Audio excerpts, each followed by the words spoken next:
तुम पढ़ते हो तो शब्दों को सिर्फ आंखों से मत देखो, उन्हें हल्की आवाज में बोलो और जो महत्वपूर्ण है उसे लिखो। जब तीनों चीजें एक साथ होती हैं तो दिमाग बहुत तेजी से सीखता है। नींद क्यों आती है? बहुत से छात्र कहते हैं सुबह पढ़ते समय बार बार नींद आती है। इसका कारण बहुत साधारण है। जब तुम सिर्फ चुपचाप किताब देखते रहते हो तो दिमाग उसे आराम का काम समझता है और फिर धीरे धीरे नींद आने लगती है। लेकिन अगर तुम आवाज में पढ़ते हो या लिखते हो तो दिमाग सक्रिय रहता है और नींद नहीं आती।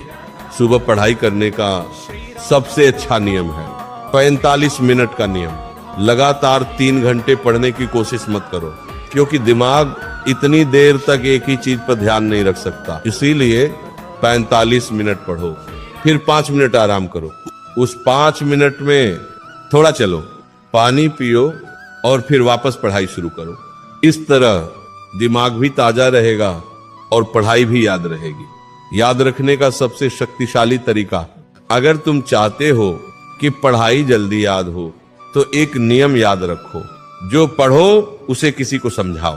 जब तुम किसी को समझाने की कोशिश करते हो तो दिमाग उस जानकारी को और गहराई से समझता है। अगर आसपास कोई नहीं है तो खुद को ही समझाओ, जैसे कि तुम शिक्षक हो और सामने छात्र बैठे हैं। ये तरीका याददाश्त को कई गुना बढ़ा देता है। सुबह पढ़ने का असली राज किताब में नहीं है, राज नियत में है। अगर तुम्हारे अंदर कुछ बनने की आग है तो सुबह की पढ़ाई तुम्हारी जिंदगी बदल सकती है। लेकिन अगर दिल में लक्ष्य ही नहीं है तो दुनिया का कोई तरीका तुम्हें सफल नहीं बना सकता। आखिरी बात याद रखो बेटा, हर सफल इंसान की जिंदगी में एक समय ऐसा आता है जब वह दूसरों से ज्यादा मेहनत करता है, और बहुत बार वह समय सुबह का होता है जब पूरी दुनिया सो रही होती है। तब कुछ लोग अपने सपनों के लिए जाग रहे होते हैं और वही लोग एक दिन इतिहास लिखते हैं।